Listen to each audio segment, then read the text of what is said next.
والأرض بالحق تعالى عما يشركون.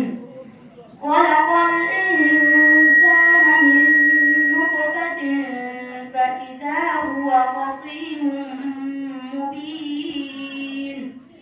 والأنعام خلقها لكم فيها دفء ومنافع ومنها تأكلون. ولكم فيها جمال حين تريحون وحين تسرحون. وتحمل أثقالكم إلى بلد لم تكونوا بالغيه إلا بشق الأنفس إن ربكم لرؤوف رحيم.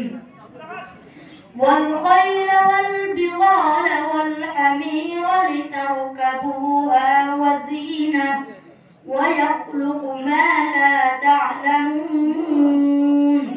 وعلى الله قصد السبيل ومنها جائر ولو شاء لهداكم أجمعين. هو الذي أنزل من السماء ماء لكم منه شراب